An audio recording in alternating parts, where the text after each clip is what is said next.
Hey guys, so this is the video for SOL13D, that's Soviet Problems and Reagan.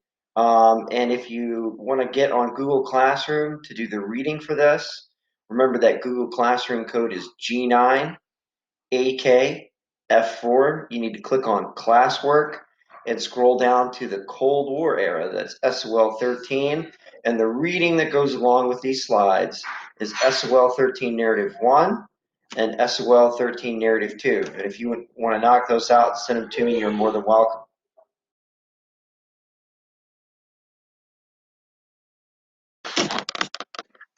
So the nature of the Cold War was such that if we developed some sort of weapon system or spent money on our military, the Soviets had to match it. It was an arms race, right? So they had to keep up.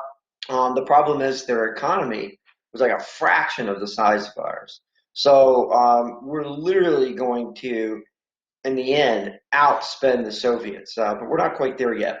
So the Soviets were having to spend tons of money to compete with the United States, and that was just wrecking their economy.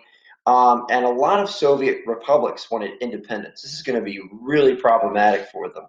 Uh, they're going to have to brutally suppress revolutions in those Soviet republics.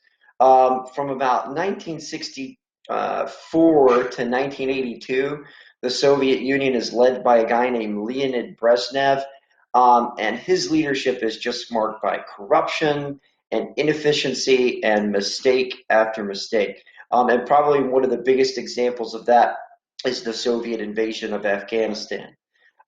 They had a very, very difficult time there. They lost lots of troops, spent lots of money, and didn't manage to successfully keep communism in Afghanistan. Now, we had a lot to do with that. The American CIA was supplying Afghan freedom fighters called the Mujahideen, and we basically made the Soviets pay for Vietnam. They spent a lot of money propping up a communist regime in Afghanistan that ended up collapsing. Um, at the core of it is just the fact that communism doesn't work. The free market economies, we talked about the Gilded Age and the need for government regulation of the economy, but ultimately that invisible hand, those forces of supply and demand, are more efficient at allocating resources. And in a communist, command type of economy, it just becomes very inefficient and wasteful. So you basically have to have somebody who's in charge of rationing everything out, and so a lot gets wasted. And the other problem is that, like, imagine you're a wheat farmer. Well, if you're a Soviet wheat farmer, you're basically going to get a quota. So your local Communist Party leader is going to tell you you have to harvest X amount of grain this season. You're not really going to make any more or less money doing that. So, it's kind of a golden rule of economics that people respond to incentives. And so those, wheat farmers are not going to get paid any more or any less if they say, sow 100 acres of swampland versus fertile land. And you're going to end up with widespread famine, grain shortages, and people in the Soviet Union are going to be starving. It's so inefficient that the life expectancy in the Soviet Union actually drops in the late 20th century, which is unheard of in the modern war. Another thing that you run into with communism is something called the tragedy of the commons, and that's that anything shared equally won't be conserved. And so, like, a good example of this is like the oceans. The oceans are communal grounds, right? Well, because they're communal, the impetus is to go and get as much of it as you can for yourself before somebody else gets some. And that's why we have special regulations when it comes to fisheries and things like that. Well, if everything is shared equally, this tragedy of the commons becomes a big problem, which means you have to have somebody in charge of rationing, which leads to dictatorships and absolute control, and that's just not good. And so what you see is a huge divergence. From the 60s to the 80s, there's a big technological gap between the United States and the Soviet Union. and not just in military technology. The United States, people in the Western world see automatic transmissions, washing machines, color TV, whereas the Soviet standard of living is very, very low.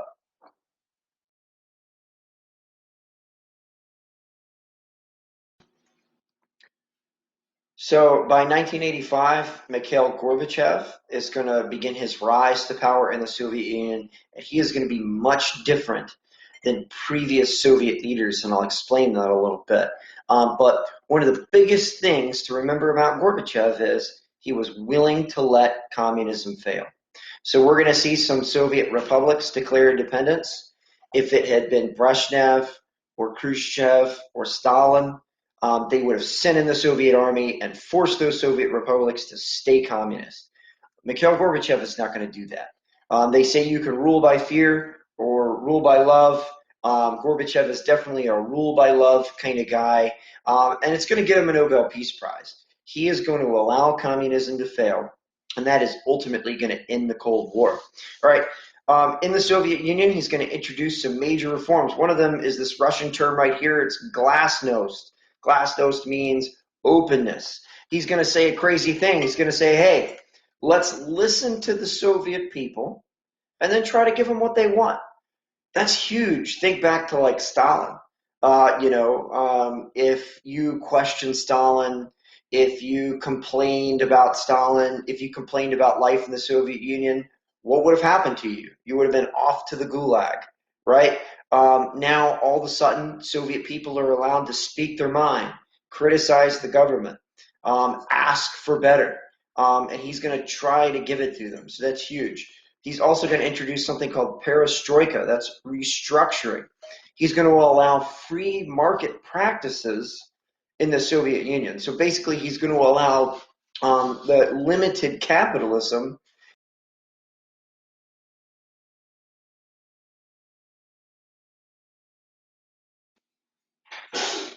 So at the same time that you have a Soviet leader, Mikhail Gorbachev, who's willing to let communism fail, you also have a president in the United States who is going to turn up the heat on the Soviets a little bit.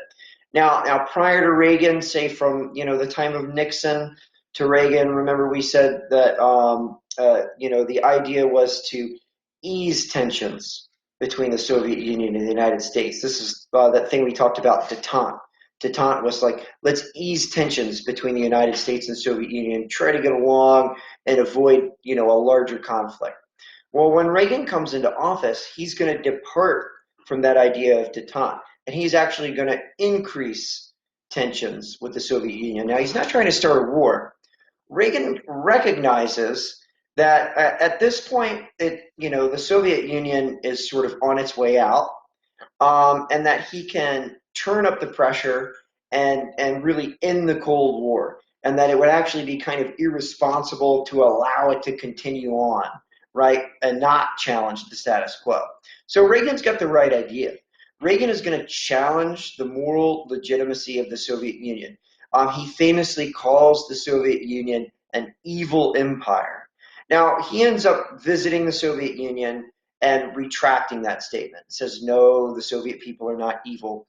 But what he's doing is he's challenging the moral legitimacy of the Soviet Union because they were doing things to their people. Think back to Stalin and the gulags, but even up during the 80s, you've got a city, Berlin, that's divided in half. Remember, we talked about the Berlin Wall. The Soviets built a wall across Berlin to keep East German people from escaping to the West. Is it moral to build a wall around your people and force them to stay if they want to leave? No, it's not. And Reagan challenged that. And he famously gave a speech where he goes to Berlin and says, hey, Mr. Gorbachev, supposedly you want to listen to the Soviet people. Mr. Gorbachev, you're, supposedly ruling by love instead of by fear. Well, tear down this wall. And so he challenges Mikhail Gorbachev, tear down this wall. Well, Gorbachev doesn't overtly just go and tear down the wall, but guess what? He lets it happen. The German people come out, right? one night, and they gather because they hear there's rumors that the checkpoints are going to be opened up.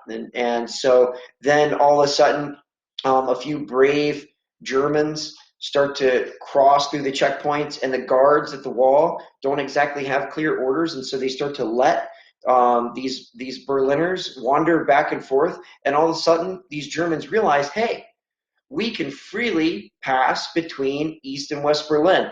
These are folks that have not seen their family members for decades.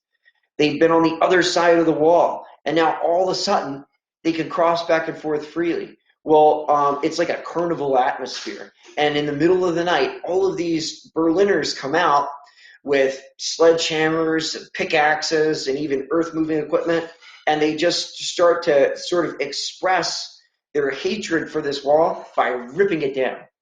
And so all of these German people come out and just start to bust the wall up, and it's on the news around the world. News cameras are rolling, and you just watch this wall get torn down, and Gorbachev lets it happen. Imagine if under Stalin or under Khrushchev this had happened. The Soviet tanks, the Red Army would have rolled out. They would have shot tear gas. They would have shot people, you know. Gorbachev lets it happen.